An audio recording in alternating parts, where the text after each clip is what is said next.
ఎలాగైతేనేమి ఇంత ఎండలో కూడా ఎలాగోలాగ ఆఫీస్కి చేరేసాను time to time. Exactly 10 o'clock మా ఆఫీస్ ఓపెన్ అవుతుంది. ఆఫీస్కి వచ్చేసానండి. అవుట్ సైడ్ నుంచి వచ్చేసరికి అస్సలకి చాలా అంటే చాలా వేడిగా ఉంది. అందుకనే త్వరగా కూలర్లోకి వచ్చేసాను. చూడండి మా కూలర్లో ఫ్లవర్స్. నేననే న్యూ స్టాక్ ఓపెన్ చేశాము.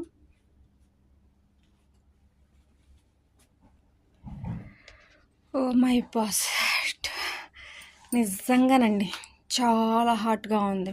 అది ఎర్లీ మార్నింగ్ 10కి ఇంత హాట్ ఉంటే ఇంకా ఆఫ్టర్నూన్ 12కి 1కి 2కి ఎంత హాట్ ఉంటుందో బయట పనిచేసే వాళ్ళ పరిస్థితి ఏంటి చెప్పండి పాపం. చాలా అంటే చాలా హాట్గా ఉందండి. పాపం బయట కువైట్లో ఈ టైంలో ఎండలో బయట పనిచేసే వాళ్ళు నిజంగా గ్రేట్ అండి, అప్పుకోవచ్చు.